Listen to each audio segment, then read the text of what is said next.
ಮೊದಲಿಗೆ ಎಲ್ರಿಗೂ ನಮಸ್ಕಾರ. Welcome back to my YouTube channel.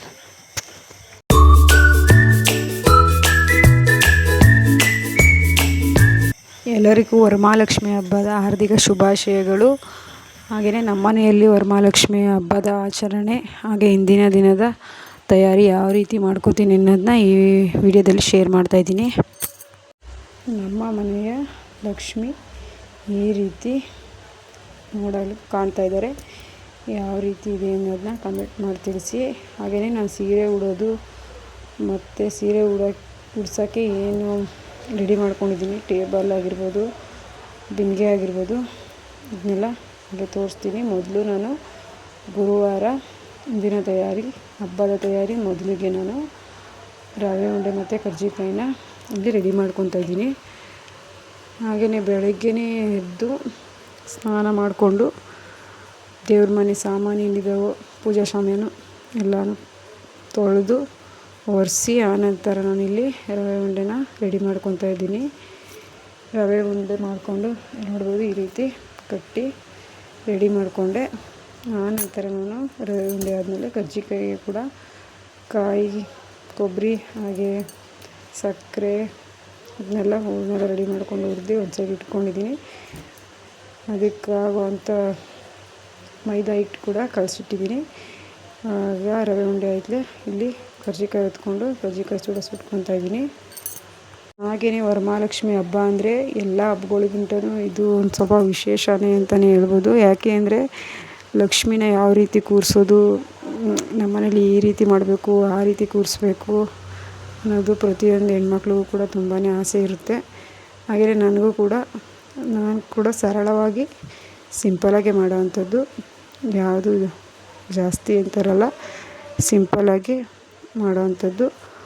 ಹಾಗೆಯೇ ನಾನು ವರಮಹಾಲಕ್ಷ್ಮಿ ಹಬ್ಬನ ಸತತ 10 ವರ್ಷಗಳ ಹಿಂದಿಂದನೂ ಕೂಡ ಬರ್ತಾಯಿದ್ದೀನಿ. ಇದೇ ರೀತಿ ಸಿಂಪಲಾಗಿ ಮಾಡೋವಂಥದ್ದು. ಈ ರೀತಿ ಕರ್ಜಿಕಾಯಿ ಎಲ್ಲ ರೆಡಿ ಮಾಡಿಕೊಂಡು ಆಗಲೇ ಅಷ್ಟೊತ್ತಿಗೆ 11 ಗಂಟೆ ಆಗಿತ್ತು. ಎಲ್ಲ ಕೆಲಸ ಎಲ್ಲ ಅಷ್ಟರಲ್ಲಿ ಮುಗಿಸ್ಕೊಂಡಿದೆ. ಅಂದರೆ ಹಣ್ಣುಗಳು ಏನಿರ್ಬೋದು ಒಂದು ತಟ್ಟೆಗೆ ಹಾಕಿ ಜೋಡಿಸಿ ಇಟ್ಕೊಂಡಿದ್ದೆ. ಹಣ್ಣಿನ ತಟ್ಟೆ ಆಗಿರ್ಬೋದು, ಮಂಗಳಾರತಿ ಸಾಮಾನು ಆಗಿರ್ಬೋದು, ಹಾಗೆ ನಾನು ಮಾಡಿದಂಥ ತಿಂಡಿಗಳಾಗಿರ್ಬೋದು ಎಲ್ಲನೂ ತಟ್ಟೆಗೆ ನೈಟೇ ಜೋಡಿಸಿ ಇಟ್ಕೊಂಡಿದ್ದೀನಿ.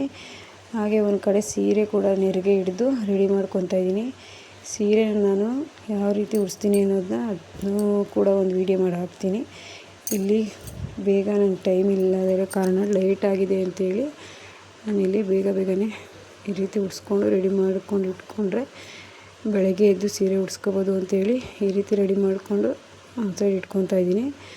ಹಾಗೆಯೇ ಲಕ್ಷ್ಮಿ ಮುಖವಾಡ ನಾನು ಮೊದಲೇ ಹೇಳ್ದಂಗೆ 10 ವರ್ಷಗಳ ಹಿಂದಿಂದ ತೊಗೊಂಡಿರೋದ್ರಿಂದ ಸ್ವಲ್ಪ ಚಿಕ್ಕದಿರೋದ್ರಿಂದ ಲಕ್ಷ್ಮಿ ಮುಖ ನೀಟಾಗಿ ಕಾಣಿಸಲ್ತು ಅಂತೇಳಿ ನಾನಿಲ್ಲಿ ಫೌಂಡೇಶನ್ ಯೂಸ್ ಮಾಡಿಕೊಂಡು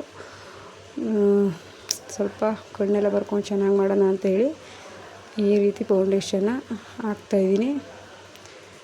ಇದು ಸ್ವಲ್ಪ ಹೊತ್ತು ಆರಿದ ನಂತರ ಇದಕ್ಕೆ ಸಿಂಪಲಾಗಿ ಐಬ್ರೋ ಹಾಗೆ ಕಣ್ಣು, ಲಿಪ್ಟಿಕ್ಕು, ಹಣೆ ಕುಂಕುಮ ಇಲ್ಲಿ ಇಟ್ಕೊಂಡು ಹೀಗೇ ರೆಡಿ ಮಾಡ್ಕೊಂಡು ಇಟ್ಕೊತೀನಿ. ಹಾಗೆಯೇ ಇಲ್ಲಿ ನೋಡ್ತಾ ಇರ್ಬೋದು ಸಿಂಪಲಾಗಿ ಒಂದು ಟೇಬಲ್ ಇಟ್ಕೊಂಡಿದ್ದೀನಿ. ಟೇಬಲ್ಲು, ಬಿಂದಿಗೆ, ಅದ್ರ ಕೆಳಗಡೆ ಒಂದು ದೊಡ್ಡ ಟೀಪಾಯಿ ಈ ರೀತಿ ಇಟ್ಕೊಂಡು ರೆಡಿ ಮಾಡ್ಕೊಂಡಿದ್ದೀನಿ. ಬಿಂದಿಗೆಗೆ ನಾನು ಒಂದು ಸ್ಟೀಲ್ ಬಾಕ್ಸ್ ಕೆಳಗಡೆ ಇಟ್ಟು ಆನಂತರ ಬಿಂದಿಗೆ ಇಡ್ತೀನಿ. ಬಟ್ ಈಗ ಸ್ಟೀಲ್ ಬಾಕ್ಸ್ ಏನಿದೆಯೋ ಅದನ್ನು ತೋರಿಸಿಲ್ಲ ಇಲ್ಲಿ.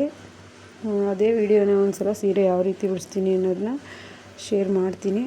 ವೀಡಿಯೋ ಮಾಡ್ಕೊಳ್ಳೋಕೆ ಸ್ವಲ್ಪ ಲೇಟ್ ಆಯಿತು ಅಂತೇಳಿ ನಾನು ನೀಟಾಗಿ ವೀಡಿಯೋ ಮಾಡ್ಕೊಳ್ಳೋಕ್ಕಾಗಿಲ್ಲ. ಹಾಗೆಯೇ ಇಲ್ಲಿ ಲಕ್ಷ್ಮಿಗೆ ಹಾಕುವಂಥ ಸೆಟ್ಟಾಗಿರ್ಬೋದು, ಲಕ್ಷ್ಮಿ ಮುಖವಾಡ ಆಗಿರ್ಬೋದು ಎಲ್ಲ ರೆಡಿಯಾಗಿದೆ. ಹಾಗೆ ನೋಡ್ತಾ ಇರ್ಬೋದು ನಾನು ಏನೇ ಯೂಸ್ ಮಾಡ್ತೀನೋ ಎಲ್ಲನೂ ಒಂದು ಬಾಕ್ಸ್ಗೆ ಹಾಕಿ ವರ್ಷ ಇಡೋದ್ರಿಂದ ಬಾಕ್ಸ್ ಎಲ್ಲ ಹಾಳಾಗಬಾರ್ದು ಅಂತೇಳಿ ಒಂದು ಬಾಕ್ಸ್ಗೆ ಹಾಕಿ ಇಟ್ಕೊಂಡಿದ್ದೀನಿ. ಹಾಗೆಯೇ ಬೆಳಿಗ್ಗೆ ಎದ್ದು ನಾನು ಸೀರೆನ ಇಲ್ಲಿ ಉಡಿಸ್ಕೊಂಡಿರೋವಂಥದ್ದು. ಬೆಳಿಗ್ಗೆ ಬೇಗನೆ ಎದ್ದು ಸೀರೆ ಉಡಿಸ್ಬೇಕು ಅನ್ನೋ ಕಾರಣದಿಂದ ವೀಡಿಯೋ ಕೂಡ ಮಾಡ್ಕೊಳಕ್ಕಾಗಿಲ್ಲ ಸೀರೆ ಉಡಿಸಿರೋದ. ಇಷ್ಟಕ್ಕೆ ನನ್ನ ಮಗಳು ಸ್ವಲ್ಪ ಮಾಡಿದವಷ್ಟೇ. ಹಾಗೆಯೇ ಎಲ್ಲ ಉಡಿಸಿ ಮುಖವಾಡ ಹಾಕ್ಕೊಂಡು ಈ ರೀತಿ ಕಿರೀಟ ಎಲ್ಲ ಹಾಕ್ಕೊಂಡು ನಂತರ ಇಲ್ಲಿ ಹೂವು ಮುಡಿಸೋವಂಥದ್ದು. ಹೂವು ನಾನು ಸಿಂಪಲಾಗಿ ಮಲ್ಲಿಗೆ ಹೂವು ನಾನೇ ಕಟ್ಟಿ ಇಟ್ಕೊಂಡಿರೋವಂಥದ್ದನ್ನ ಈ ರೀತಿ ಸಿಂಪಲಾಗಿ ಹಾರ ಹಾಕ್ಕೊಂಡಿದ್ದೀನಿ. ನೋಡ್ತಾ ಇರ್ಬೋದು ನಮ್ಮ ಮನೆ ವರಮಹಾಲಕ್ಷ್ಮಿ ಯಾವ ರೀತಿ ರೆಡಿ ಮಾಡಿದ್ದೀನಿ ಅಂತ. ಮುಖವಾಡ ಯಾವ ರೀತಿ ಕಾಣಿಸ್ತಾ ಇದೆ ಅಂತ ಕಮೆಂಟ್ ಮಾಡಿ. ಹಾಗೆ ದೇವ್ರ ಮನೇಲಿ ಕಳಸ ನಾನು ದೇವ್ರ ಮುಂದೆ ಇಟ್ಟಿಲ್ಲ. ಅಂದರೆ ದೇವ್ರ ಮನೇಲಿರೋ ಕಳಸ ದೇವ್ರ ಮುಂದೆ ಇಟ್ಕೊಂಡಿದ್ದೀನಿ. ಯಾವಾಗೂ ಅಷ್ಟೇ ಕಳಸ ನಾನು ದೇವ್ರ ಮುಂದೆ ಇಟ್ಟಿಲ್ಲ. ಆದ್ದರಿಂದ ಅದೇ ರೀತಿ ಮಾಡ್ಕೊಬರ್ತಾ ಇದ್ದೀನಿ. ಹಾಗೆಯೇ ಎಲ್ಲ ಪೂಜೆ ಎಲ್ಲ ಮಾಡಿಕೊಂಡು ನಮ್ಮ ಯಜಮಾನರು ಕೂಡ ದೇವಸ್ಥಾನದಲ್ಲಿ ಪೂಜೆ ಮಾಡೋದ್ರಿಂದ ಅವ್ರ ಕೈಲೂ ಪೂಜೆ ಮಾಡಿಸ್ಬಿಟ್ಟು ಮೊದಲಿಗೆ ನಾವೇ ಪೂಜೆ ಮಾಡ್ಕೊಂಡ್ವಿ. ಆನಂತರ ಅವರಿದ್ದು ಸ್ನಾನ ಮಾಡಿಕೊಂಡು ಅವ್ರು ಕೂಡ ಪೂಜೆ ಮಾಡಿಕೊಂಡ್ರು. ನಂತರ ಪೂಜೆ ಎಲ್ಲ ಮುಗಿಸ್ಕೊಂಡು 4:30 ನಂತರ ಇಲ್ಲಿ ಪ್ರಸಾದಕ್ಕೆ ರೆಡಿ ಮಾಡ್ಕೊತಾ ಇದ್ದರು. ನನ್ನ ಮಕ್ಕಳೇ ರೆಡಿ ಮಾಡಿಕೊಟ್ರು. ಆನಂತರ ನಾನು ಇಲ್ಲಿ ಅರಿಶಿನ ಕುಂಕುಮ ಕೂಡ ರೆಡಿ ಮಾಡಿ ಇಟ್ಟಿದ್ದೀನಿ. ಹಾಗೆಯೇ ನಮ್ಮ ಅಮ್ಮ, ನಮ್ಮ ಅತ್ತೆ, ನನ್ನ ತಂಗಿ ನನ್ನ ನಾದಿನಿ ಎಲ್ಲ ಬಂದಿದ್ದರು. ಅವ್ರ ಮಕ್ಕಳು ಕೂಡ ಬಂದಿದ್ದರು. ಎಲ್ಲ ಆಟ ಆಡಿಕೊಂಡು ಏನೋ ಹಬ್ಬ ಖುಷಿ. ಮಕ್ಕಳು ಯಾರಾದರೂ ಇದ್ದರೆ ಒಂಥರ ಚೆಂದ. ಹಾಗೆ ಎಲ್ಲರೂ ಬಂದಿದ್ದರು, ಖುಷಿ ಆಯಿತು. ಈ ರೀತಿ ಹಬ್ಬದ ಆಚರಣೆ ಮಾಡಿದ್ವಿ. ತುಂಬಾ ಖುಷಿ ಆಯಿತು ಅಂತ ಹೇಳ್ತಾ ಇವತ್ತಿನ ಬ್ಲಾಗ್ನ ಇಲ್ಲಿಗೆ ಎಂಡ್ ಮಾಡ್ತಾಯಿದ್ದೀನಿ. Thank you for watching.